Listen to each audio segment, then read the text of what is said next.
touchdown.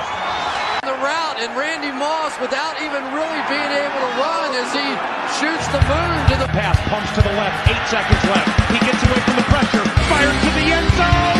It's caught! It's Greg Lewis! Oh my heavens! Greg Lewis's first catch has given the Minnesota.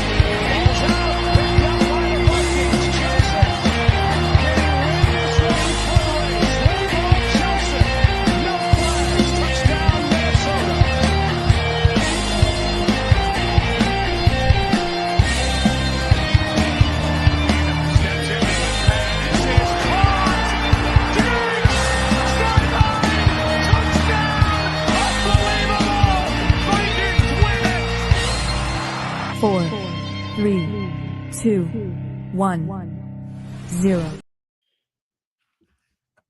What is going on, Minnesota Vikings fans? Welcome back to another show of House Calls with Skoldoc, brought to you by Minnesota Sports Talk. As always, joining me, my co-host Dave. And we have some breaking news. Aaron Jones has just re-signed with the Vikings. Dave, how you feeling about that? Well, I think we both wanted him back. The price is the price. But I think we all wanted him back as long as it wasn't too long-term of a situation, obviously, and we still want to draft somebody.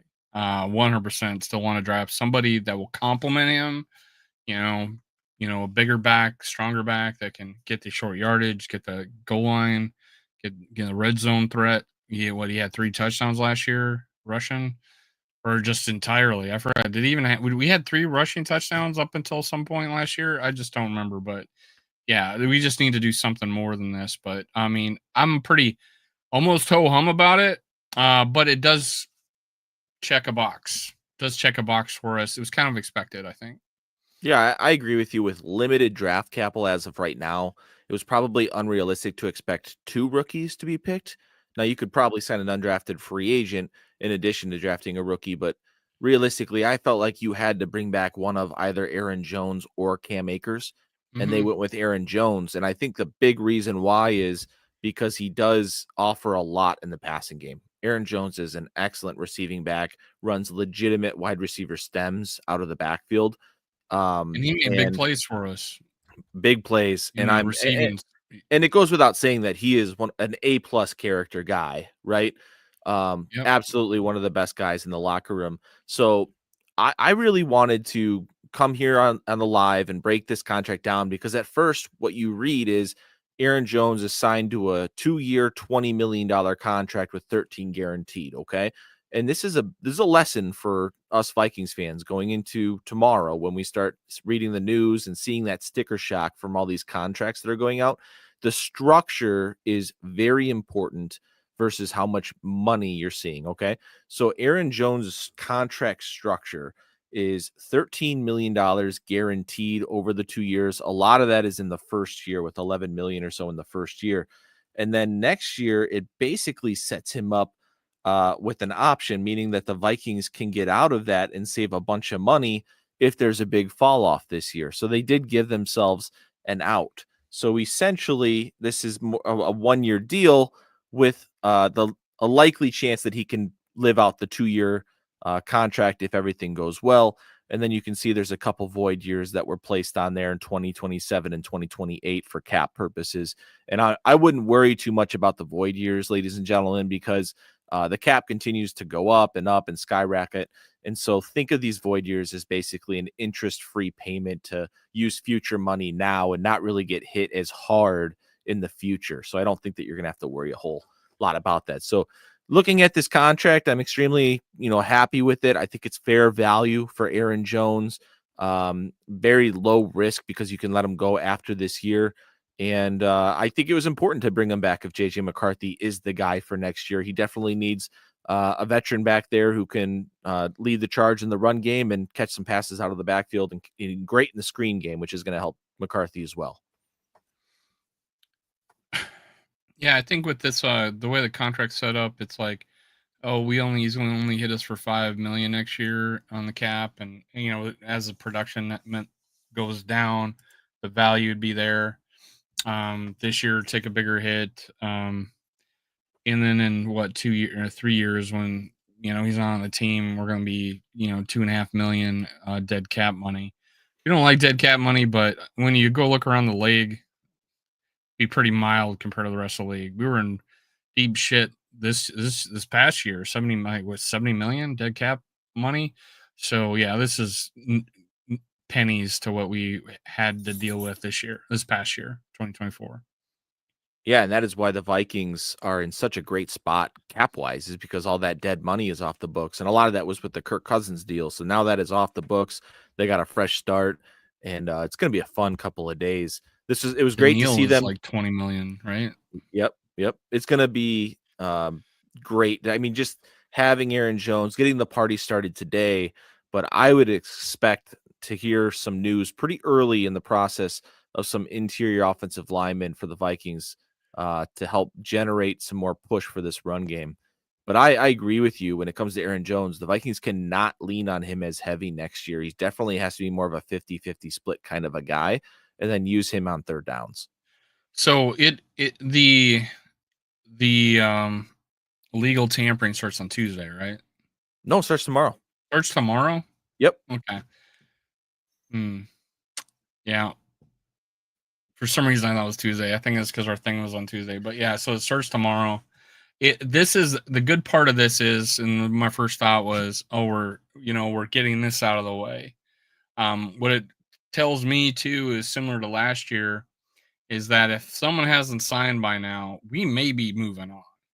Mm-hmm. Like we may be moving on from Murphy, and we may and Cam Bynum, because they haven't re-signed, and they're gonna have people talking to them, and we already have our guys that we kind of want to go after and get. Yeah, it's like first one to say yes in this situation. That's the way I feel. So yeah, we may have seen the last of Murphy, may see the last of Cam Bynum. That's in my opinion. Daniel Jones. I don't think his market's gonna get up there to where we like, okay, maybe we bring him back. But again, I think you and me both won't be too sad if we keep our our backup. Sorry, Mullins. Mullins. Yeah. So I don't think we're too sad about keeping Mullins. Long weekend, man. Sorry. No, it's all good. I agree with you. If Daniel Jones comes back for a good price, that's great. If he moves on to the Colts, like what's being reported, that's fine too. I'm not going to sweat it. JJ McCarthy is going to come into the day one camp, and he's going to be QB1. Let's rock and roll. So I don't really care who the backup is, to be honest with you. I'm just concerned about let's fix these lines, man. 77 Racing says Jones can't stay on the field for the entire season. I don't think he missed an entire game. Yeah. Yeah. I think it's like maybe two halves of a game, maybe. Yeah. And he got banged up. He's not a big guy. And the Vikings ran him into the ground. I mean, they felt like they didn't have a choice. That's why we both said in this show, they got to go draft a guy. And they have We don't expect him to be on the field the whole time this year. Oh. We expect them to go after a guy to shoulder more of the load. I think there's expectations now that he's not going to be doing the whole.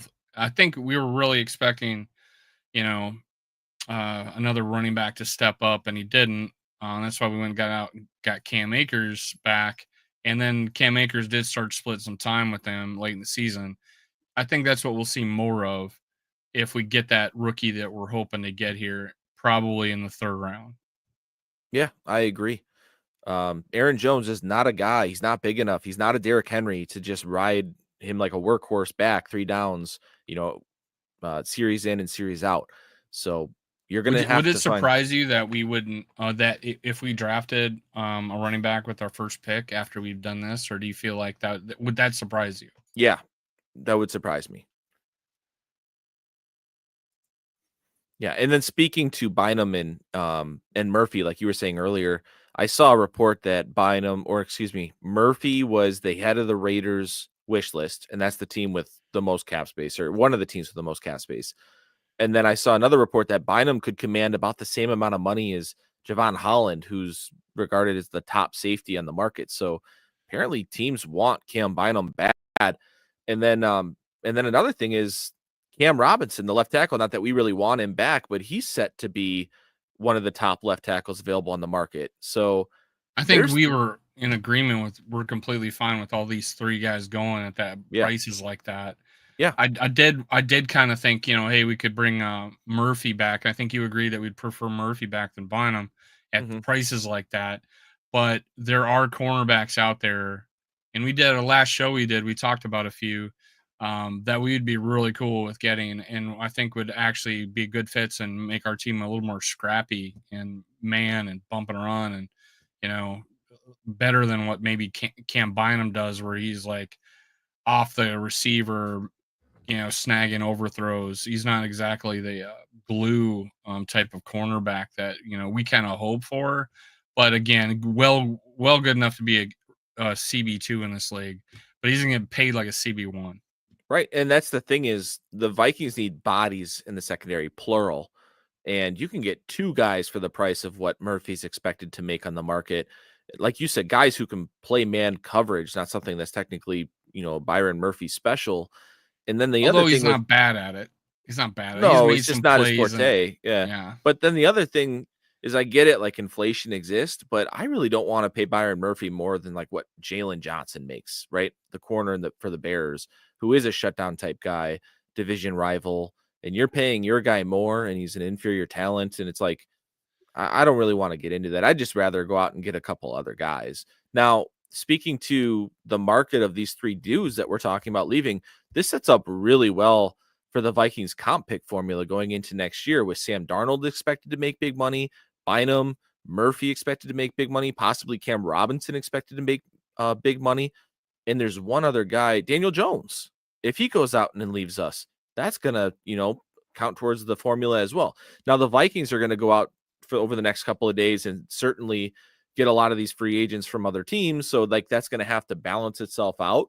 But just talking about the contract value that some of these guys are going to make leaving the Vikings, it's going to bode really well for our chances to get at least one third-round comp pick in 2026. Yeah, and we could get lower ones too, right? Like we could get something lower too. I think I've heard of us getting teams getting 5th and 6th and 7th rounders. Yeah.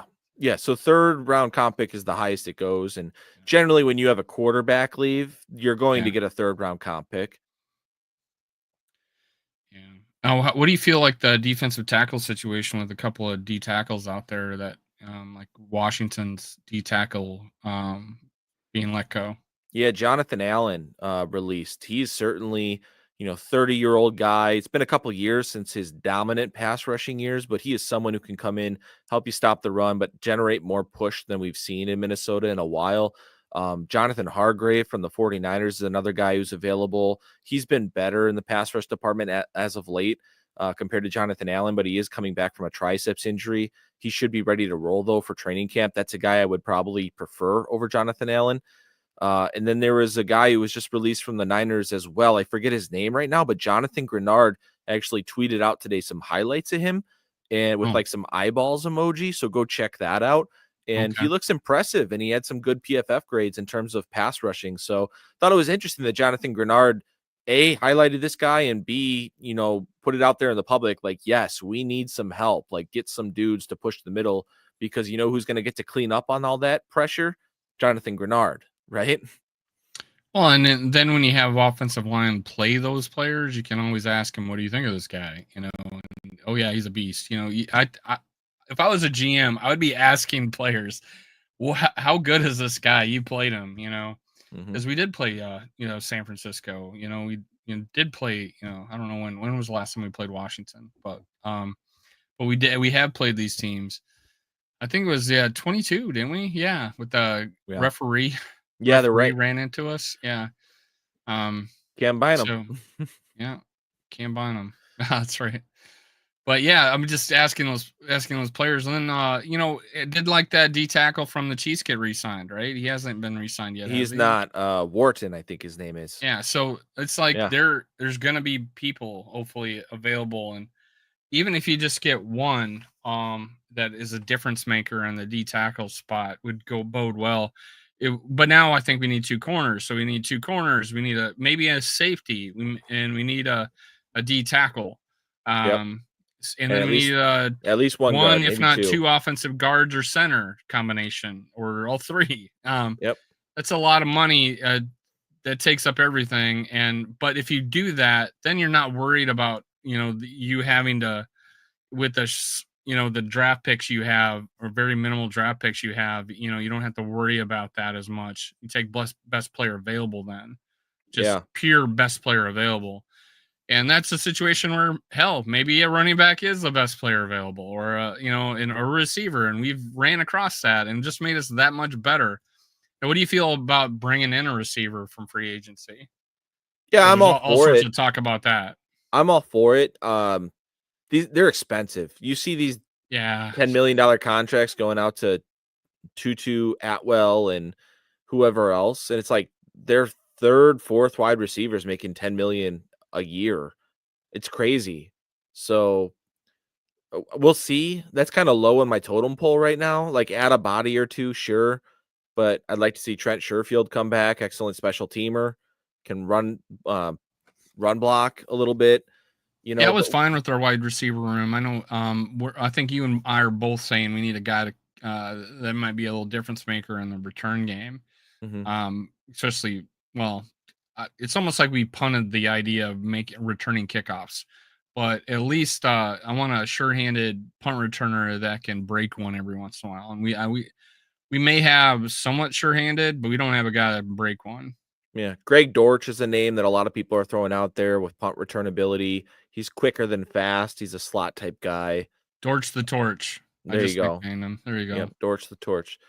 But in terms of defensive tackle, I am really leaning towards that's the position I want them to address in that first round or top of the second round if they trade back, because there's some dudes there, and I know it's a really deep class, but I want one of those freaks who can rush the passer, like a Derek Harmon, Walter Nolan, one of those types of guys. And if we get one guy in free agency, like an older vet who can kind of provide some push, but then lock it up with a young guy behind him, I think we're cooking with gas at that point. And then in terms of other positions like corner, I'd like to see us sign 2 corners at least in free agency, and then maybe pick up a couple undrafted free agents or a later round corner as well. But that defensive, this offseason continues to be all about the trenches. I want to see the trenches fixed. Yeah, it's 100. Yeah, and Kwesi's obviously said that, and I don't know. I wish he prioritized a little better. And I know I had so many people complain all the time in previous 2 years, like, we haven't spent, we haven't devoted any resources to the offensive line. Yeah, dude, we have, like, our offensive line was full of number 1 and number 2 picks. We did. We missed. Yep. We missed. That was what happened. You can't keep throwing 1s and 2s at the position. You continue to fail. And guys can be found later rounds in that position, but I don't mind the free agency route when it comes to offensive line. I think it translates well. I mean, I love to develop guys, but I feel like find a guy that's already developed. You've been missing so many fucking years in a row that, hey, find a guy that's showed his worth and is 26, 27, getting his second contract. Get that guy. I'm cool with that. Yeah, I agree totally.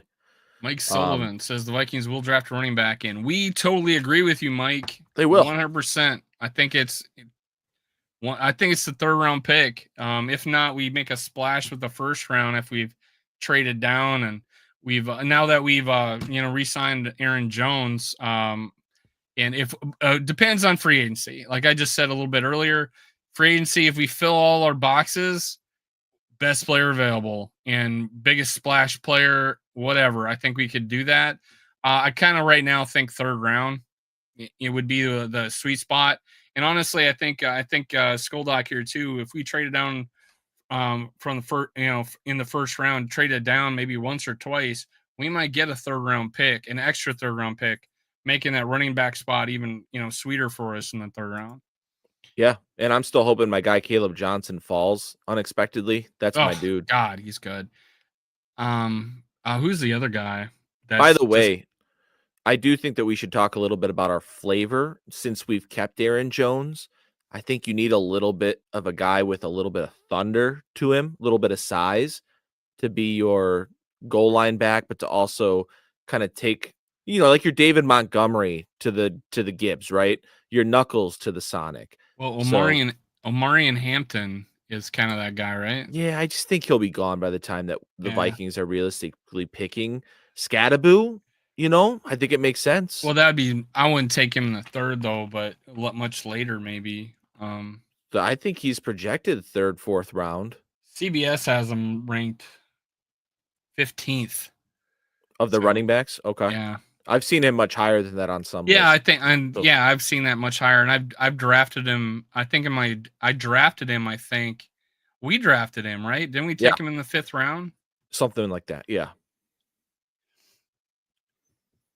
But these, the running back position's back, and I think I said on Twitter, Two Deep Zone says you're welcome.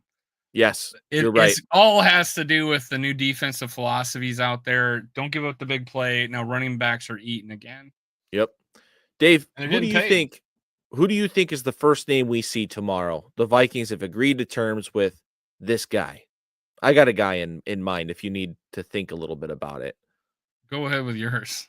I think it's Will Fries, the offensive guard from the Colts. I just think that guard, I do. I think that guard is their biggest need.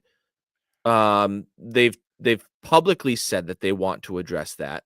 I think they realize they're going to have to overspend and win that what do you call it?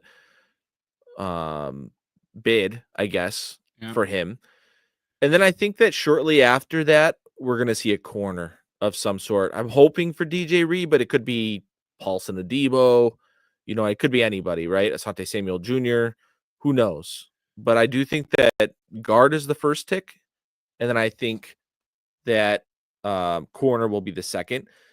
Mike Sullivan says Milton Williams in the comments. I think there's a team out there that's going to go crazy for him and outbid the Vikings. I think the Vikings. So Kwesi draws his line in the sand for, value.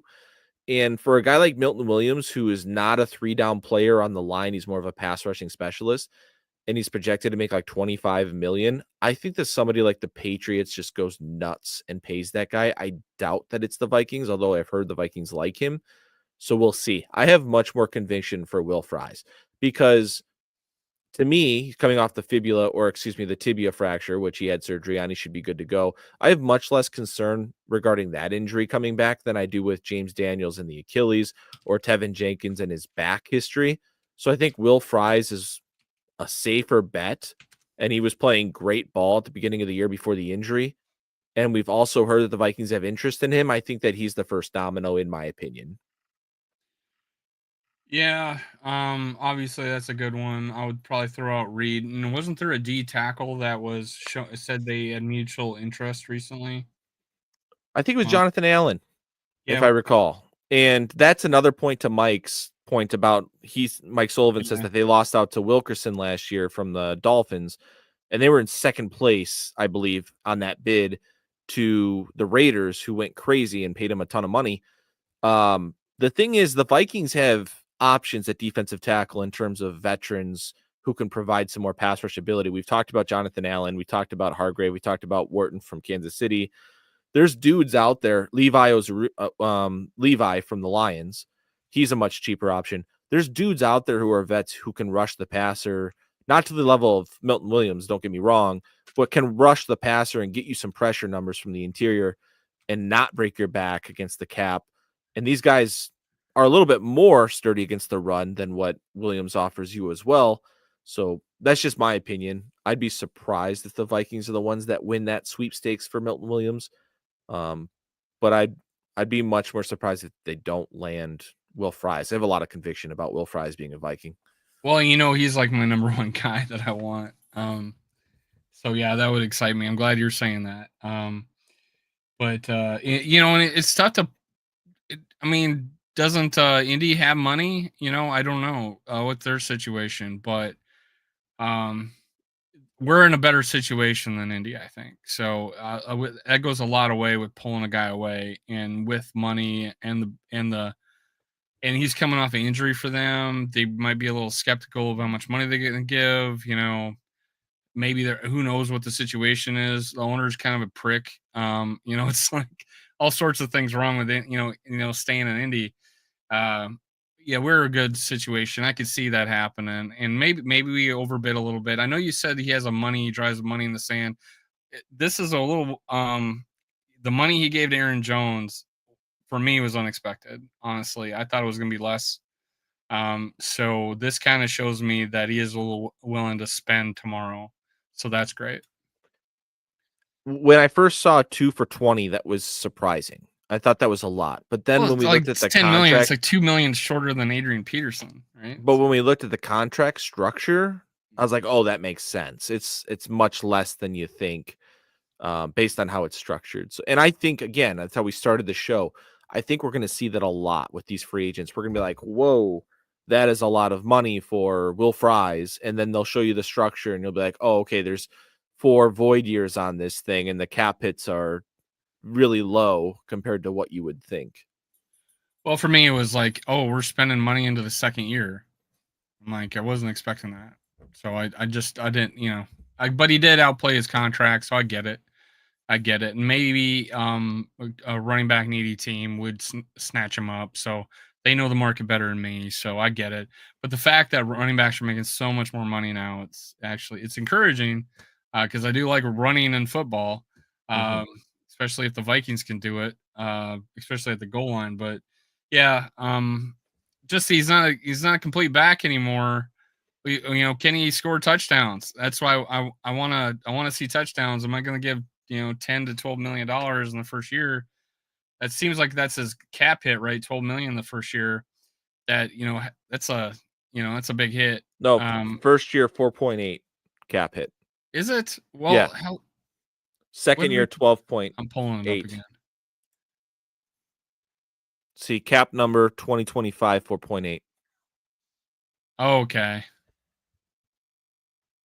Okay, I'm thinking next year 12.8, and then what says this is a 3-year contract? I thought it was a 2-year contract. I believe you're looking at a void year. That's a void year in 2027 that you're looking at. Okay. So this is a 2-year deal. Two voids. Then. Yes. Got it. Okay, so this first year means we gotta have him for 2 years. I was looking at it wrong when you gave it to me earlier. I just saw this just about on this show, so forgive me, people. Based on a tweet that I've seen that says that it's basically a 1-year contract with a $9 million team option for 2026. None of that 2026 base, which is that's the $9 million base, is guaranteed until the $2 million kicks in on the 3rd day of the new league year in 2026. Okay. Meaning that if they cut him before essentially free agency of next year, you're going to save all that money. Okay. So the 2026 year is kind of fake. It sounds like basically this is a 1 year, that then. Like a 1 year, $11 million type of deal with a second year that's optional if he's good. Makes sense. Welcome, Mike Sports Vibes, as he says on his show. Have you met Mike Sports Vibes yet? I have not. We've had him on before. We're gonna have to invite you on, Mike. They have 61 million as of now. They could restructure O'Neal, extend Metellus, Oliver, cut Ingram, have way more money. Yeah, they have so much space right now that they don't really have to pull those levers, and they're not going to be restricted in any manner, in my opinion. So you're gonna, in my opinion, what we're gonna see tomorrow is just boom, boom, boom. We're gonna see several Vikings agree to terms with this said player, probably 4 players at least in the first day is what I would imagine. Big fish, because they got money to throw around. Corner, Z tackle, and guard better be all in that mix. They will be. You can't go into day 2, man. I want at least, like you said, 4 players, 2 corners, a D tackle, and an offensive lineman. My wish list tomorrow: Will Fries, Ryan Kelly, DJ Reed, and what am I missing? I got a corner, I got a center, I got a guard, Kelly, and a defensive tackle, Levi from the Lions. That's my 4 tomorrow. You want Kelly? Center? Yeah. Oh hell yeah. Okay. If we can land Kelly, you cut Bradbury and you save that $3.3 million. Yeah, I would take Kelly. I think that fixes the offensive line. Getting Kelly and Fries. I think that's perfect.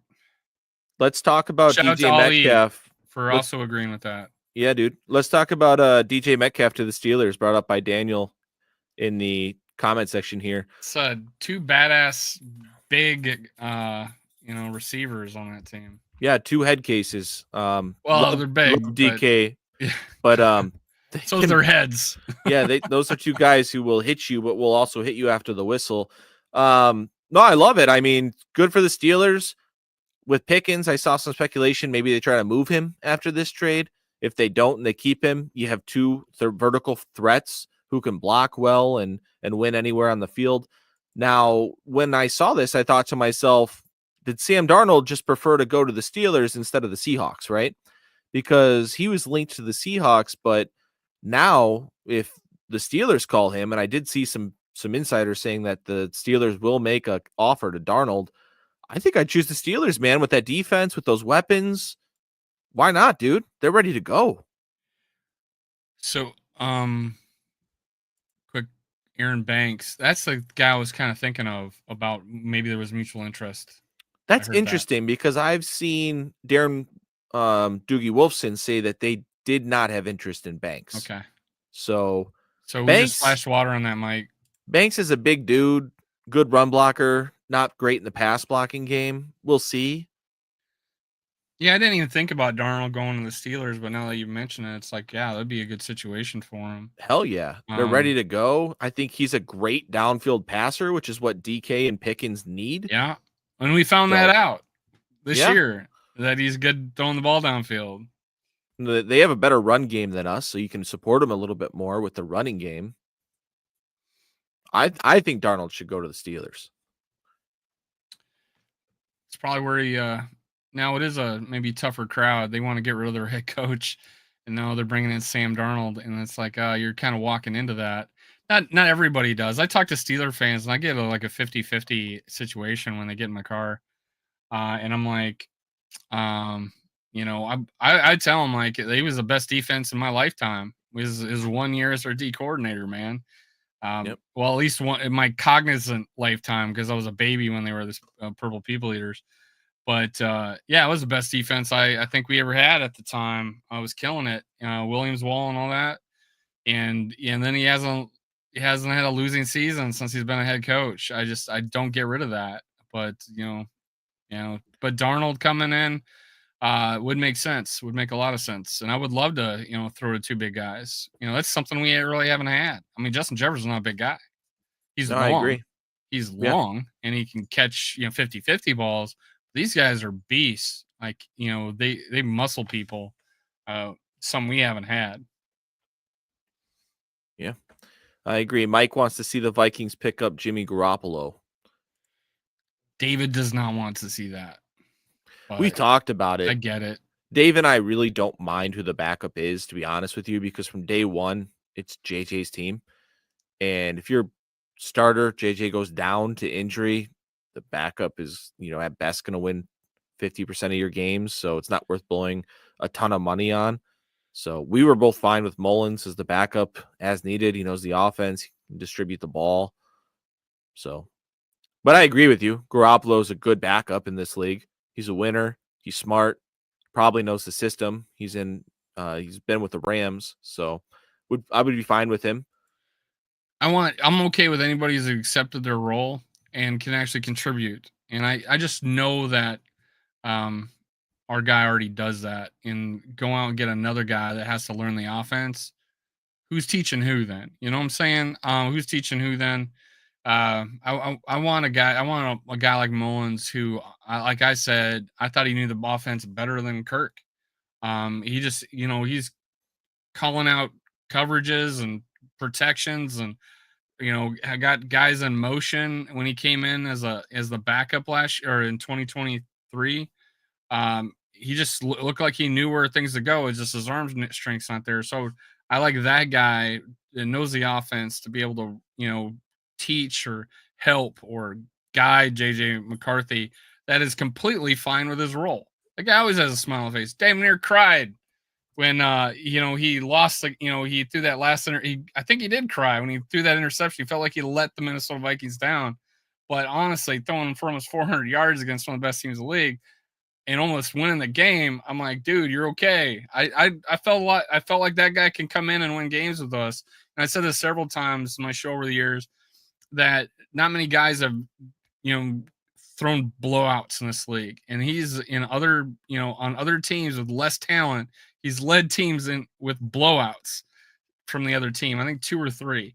And he's like, his career yards for a season, if you add his career yards for a season, it's like 30 some touchdowns and 4,500 yards and a lot of interceptions, but he's productive too. And the only setback is his arm strength, in my opinion. And he's not that fast. But did you see? I saw this on Twitter the other day. Apparently, Tom Brady and JJ McCarthy were talking. I think it was on a podcast recently, and then Brady said something like, "That kid sounds a lot like me when it comes to just the position and the thought process of the position and tackling the job day to day from quarterback." That was like, Alex, by the way. That's me who responded. Yeah. And just the genetic makeup of what JJ McCarthy is. They're both Michigan guys. I think there's probably a bias there but it's good to hear, right? Like that the kid is just mature, taking it seriously. He's a leader. He's a winner. I'm excited, man. I'm super excited to see JJ McCarthy, and all signs point to he's the day one guy next year. Rasul Douglas he's kind of old for my opinion, don't you think? I don't know much about him. Ward's good man cover corner. Rasul Douglas, I thought he was on the older side.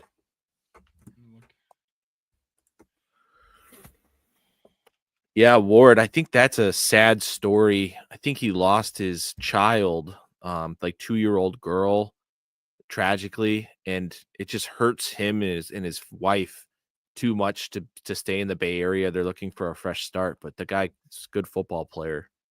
Douglas, I think, is 29. Okay. Yeah, I mean, he's up there, but that's not completely over the hill, but wouldn't sign him too much longer into the future. 6'2", 209. Yeah, big corners. Guy. DJ Reed's 28, another guy where I really like him, but, got to be careful. One of my friends at work's a Buffalo fan. All he did was bitch about his secondary, so I don't know.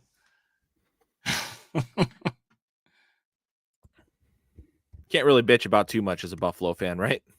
Yeah. Patrick Mahomes, pretty much. Bitch about that guy. Well, what else, man? Tomorrow's the day. We're excited. It's going to be cinema. But, just ending where we left off. I mean, where we picked up the show. I'm happy about the signing of Aaron Jones.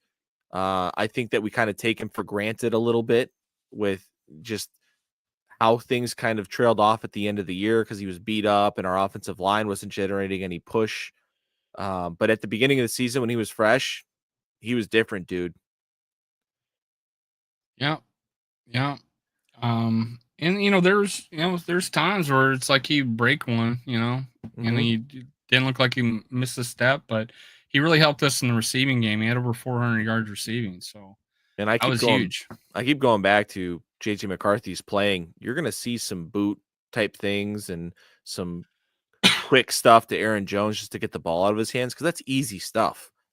And I think we defended our Hawkinson last week when one of our listeners was saying he was a mistake. Yeah, and like he was tight end 1 when he got hurt. Yeah, let's talk about the Theo Jackson signing too that Mike brought up. Great signing. This is like the same deal that Josh Metellus signed when they extended Metellus. You listen to any beat reporter, Dane Mizutani, Matthew Collar, Judd, all these guys at training camp watching the practices, they were like, day after day, Theo Jackson might have been the best player on the field. Day after day, the guy was practicing his ass off. And then Harrison Smith took a lot of Fridays off throughout the season, and Theo Jackson would be in there on those, taking his spot in those practices.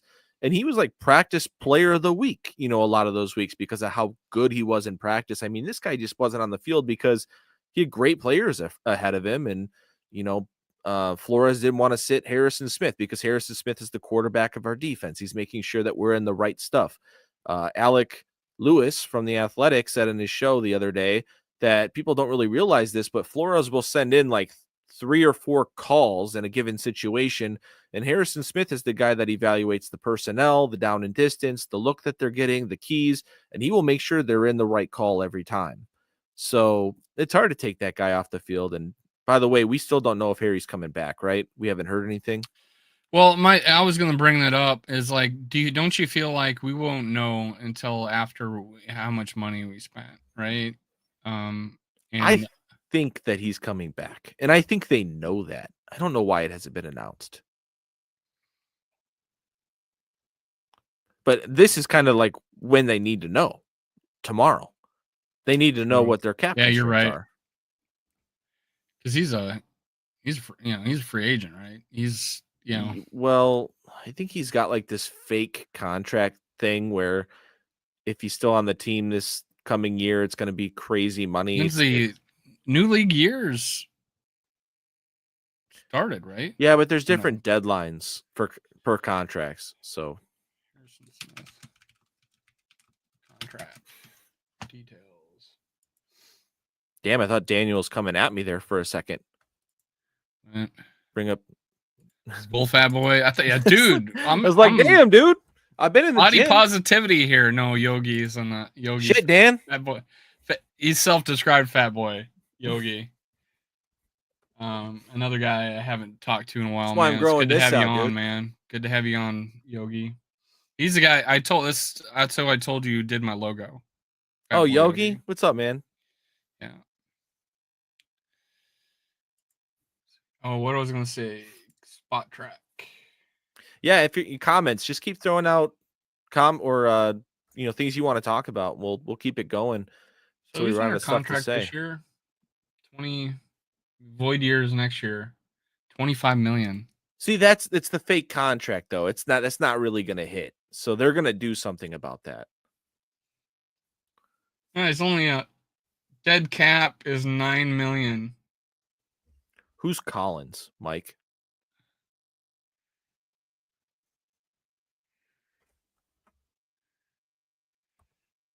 Let's see against the cap.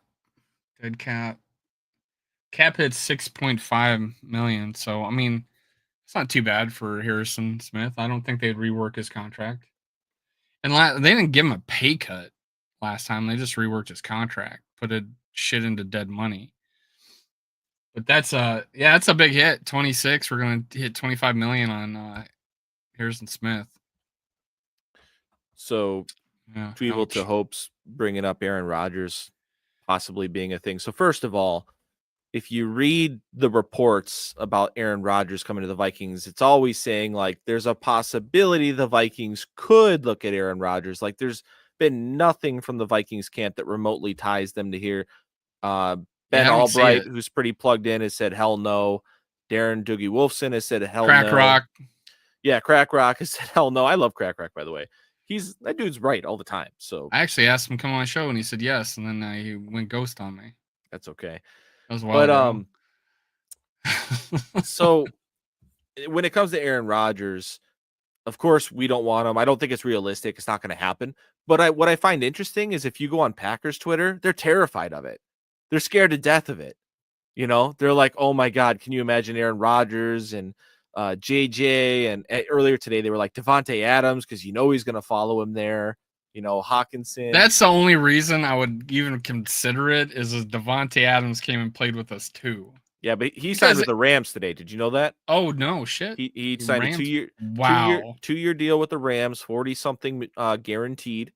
So he is locked and loaded. Yep, good Rams for them. Are gonna be pretty bad, man. They're gonna be pretty bad. Bad isn't good. Yep. NFC, man. NFC's tough now. Should have hit it in 23. We had a chance, but no. Achilles. My hot take, I said this on Twitter, was that Rodgers, I don't think will be signed until training camp when somebody goes down. Yeah, you did say that. And there's someone who needs his services because does it really make sense for him to go to the Steelers? Yes. I think that's a team that's ready to contend. good defense. They just traded for DK. I could see Rodgers going there. But if they prefer and land Sam Darnold, and now Aaron Rodgers is looking at the Giants or the Jets or the Seahawks, I don't think any of those teams are realistically ready to do anything in terms of contending for something serious. So why would he sign there at this stage in his career, right? Why wouldn't you just wait till training camp, see what develops, and go from there? Do the old Favre mood. Yeah. Flying in on a helicopter. Yep. Yeah. Mike says, welcome to the Vikings Cooper Kupp. And that's because the Rams have officially signed Devontae Adams. I still think that Cooper Kupp's going to be way too expensive as a wide receiver 3 option for Minnesota. I also don't necessarily think that he's going to want to be the 3rd or 4th option in a passing game behind Justin Jefferson, Addison, and potentially Hawkinson as well. So I don't think Cooper Kupp's going to be a Viking. And, I do feel like he thinks probably he's still a number 1 guy, although I feel like he's a pretty good team player and a good dude and looks Amish. That's another side of him. But anyways, he when healthy is good. When healthy is good. He just has past 2-3 years he's been injured and not hit 1,000 yards. Mm-hmm. Oh, can I go on a soapbox and rant for like 2 minutes here? Yeah, the floor is yours. Okay. I would just like to say that Cleveland Browns football team is bad. It's always been bad. They're never going to win a Super Bowl. They deserve this.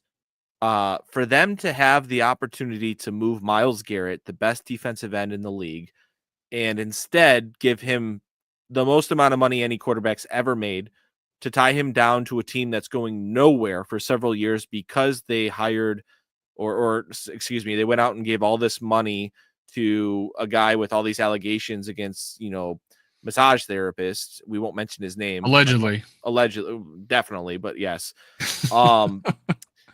It's just move after move that they make doesn't make any damn sense. And I personally believe that the GM there, Andrew Berry, is a very smart dude. Kwesi's very close with him. We already know their coach is a great guy, hell of a smart guy. He's won Coach of the Year. Came from Minnesota as our old offensive coordinator under Zim. And those two guys are very smart, very capable at their job. This tells me that it's the owner in Cleveland pulling all these strings, because it doesn't make any other sense to me. So that, just with all that said, I'm sorry, Cleveland Brown fans, that your team is incompetent. And if I was Andrew Berry or the head coach, I would get the hell out of there as soon as I could, because that team is going nowhere for several years. You heard it here, folks. Cleveland's bad. Breaking news. Nothing new. Deshaun Watson. That guy's going to be out of football as soon as that contract's up. Nobody's going to want him. Believe me, my before I did YouTube, my biggest video was on my biggest podcast before I did YouTube was a Deshaun Watson.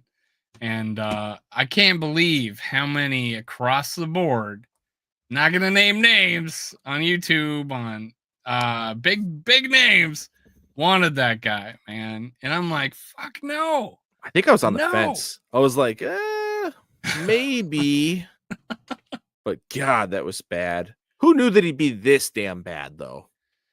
So bad. I just didn't want all the protests. But my point was that Myles Garrett could have gotten you so much capital. He wanted out. Just let him go. Just suck for another year. Get rid of Voldemort and move on with your life. Voldemort being Watson. Yeah. He who shall not be named. Exactly. As you named him. Yeah. Well, I didn't know if people got the joke. So Drew Carey loves Cleveland. Cleveland rocks. Who just got nominated? Who just went into the Hall of Fame? I forget. Jared Allen. No, the Cleveland Rock Hall of Fame. Oh, I don't know. Anything else, guys? Yeah, we talk to me, chat. Kind of tapped out. Who would you guys like to see as the first domino? First name. Vikings have agreed to terms with blank. Would you guys trade next year's first for Sauce and a third? So next year's first for Sauce and they kick us back and then a we third? get a third. Hell yes. Hell yeah. Yeah, I mean, it's all a problem. I would do that. And he was a top 5 pick, right? Would you still do it for next year's first and a third? Because that's probably, in my mind, the more realistic question. Is he probably demands a little bit more than a first, given that he's so young and he's a top corner. And you also have to pay him. So that's a lot. But he's also damn good. And we've seen how transformational a corner can be, like a Xavier Rhodes, who just locks up their top dude, and how much that can bother an offense. So just get Reed in.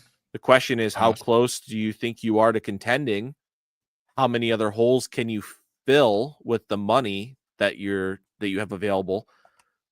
It's tough when you consider the contract that you'd have to pay him, breaking the cornerback market, in addition to sending a first and a third next year. But he is the caliber of player where I'd be okay. I'd be like that. Yeah, I'd feel okay about it. My question is why they make it so unrealistic. I have no idea why they chose Cleveland. There's probably an answer to that, and I have no idea what it is. I'm going to trade all my firsts, and I'm going to get them back. I want David goddamn Putney, because I feel like it. But that whole quarterback situation kind of hit home, like guys dropping, because doesn't that feel like, what was his name from Kentucky? Fell into the second round. You talking about Will Levis? Yeah. Every year, dude. Not every year. Like JJ McCarthy's, like that year, everybody just went high. But Will Levis fell, and then remember when Malik Willis was the guy everybody would go top 10? Did he go third round? Third round. Yeah. It's Thor. Kenny Pickett fell. Thor called like a combination of Vic? Jesus, a couple of big time players. Yeah, and it wasn't just Thor. I mean, Forno was all over it. They love that guy. And to be fair, he has showed that he can play in the league, at least. Yeah, it's true. At least he's shown that. I think they evaluated him as like a top 10 quarterback type talent. I was looking at that whole class, and I had Ritter as my number one guy just for sheer athleticism. But with him, I wasn't picking any quarterback in the top 20 in that draft. I felt they were all like low end.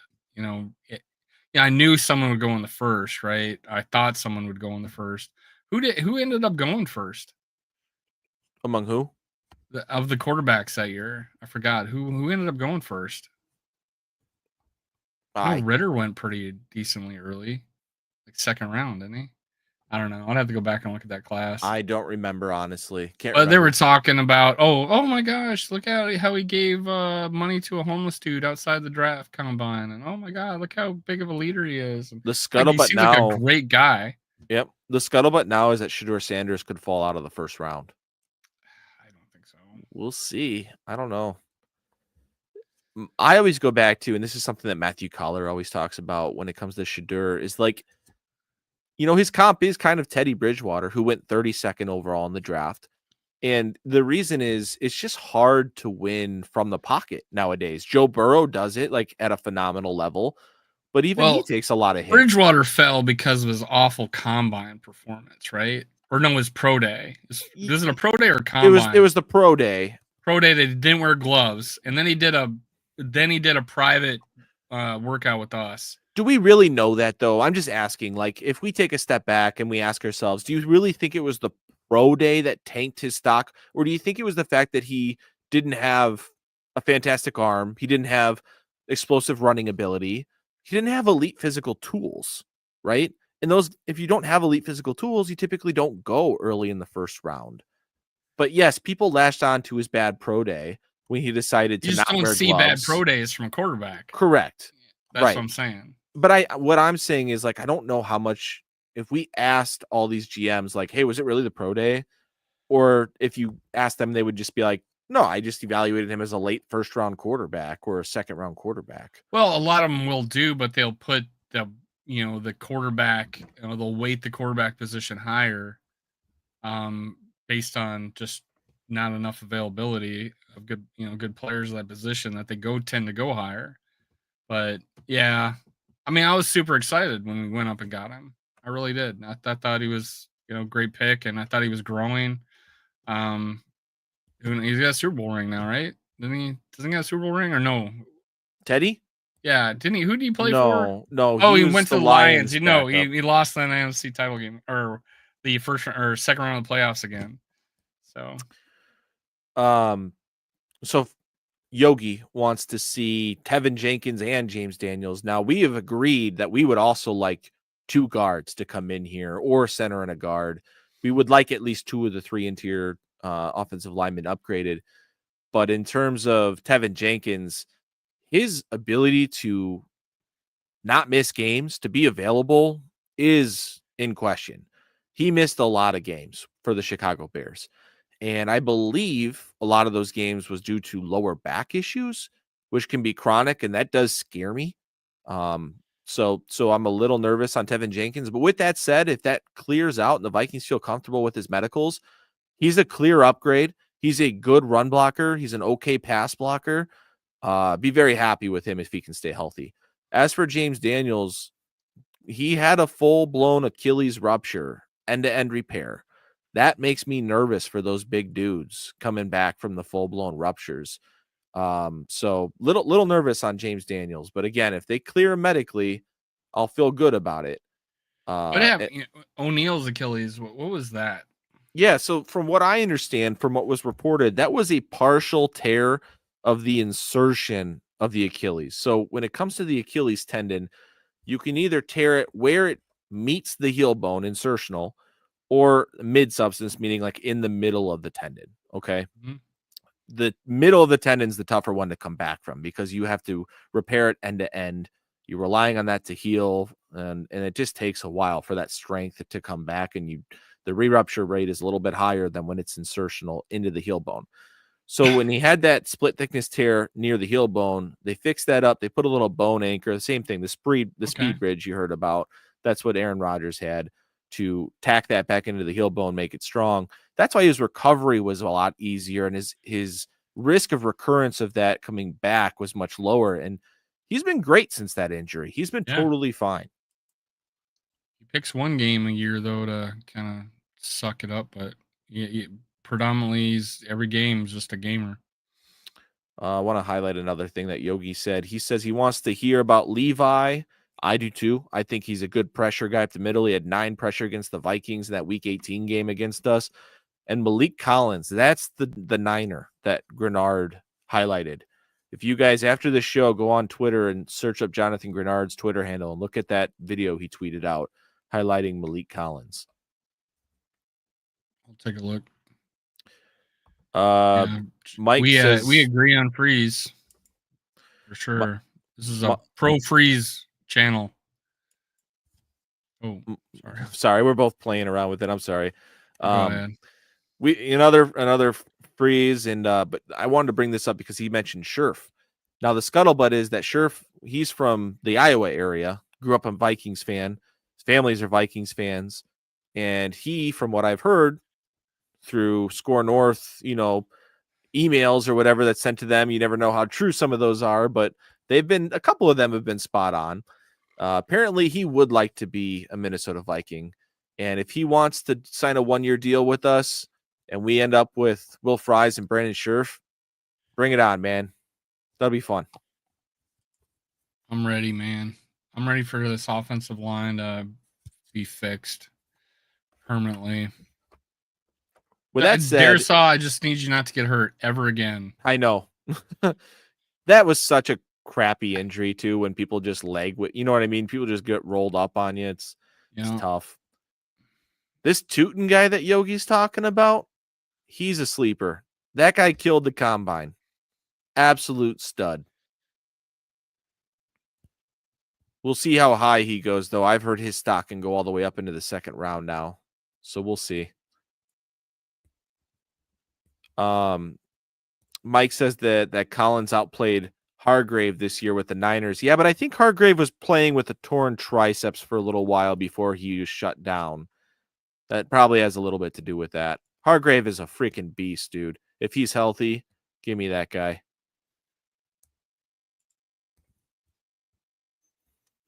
It's fun. All these guys in the comments being active, man. We got some excited fans on the show tonight. I like the discourse.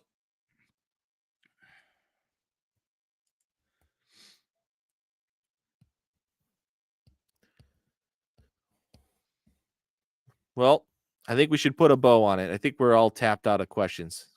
We're ready for tomorrow. Tapped out of energy. Yes, sir.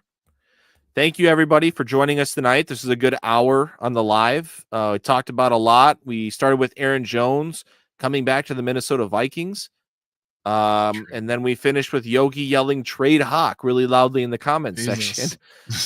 We emphatically disagree. We both think that Hawkinson can have a great year. You don't want JJ McCarthy to have Hawk to throw to? Jesus. Oh, hell yeah. And JJ throws over the middle. We've talked about this. I don't think that Sam's strengths necessarily coincided with Hawkinson, but we do believe in Hawkinson. And again, coming off an ACL with MCL reconstruction like Hawk had, that does have a ramp up period to it once you come back. So he'll be just fine next year. He'll be strong. But we're going to sign off. Thank you guys for joining us. We will be, I think we'll talk about this on air production meeting, but I think our goal is to try to come on live tomorrow night if possible and Tuesday night just to break down some free agency happenings for the Minnesota Vikings, capture some excitement from you guys. So come with your questions tomorrow. Skol, everybody. It's going to be a fun day tomorrow. Hang in there. Skol Vikes.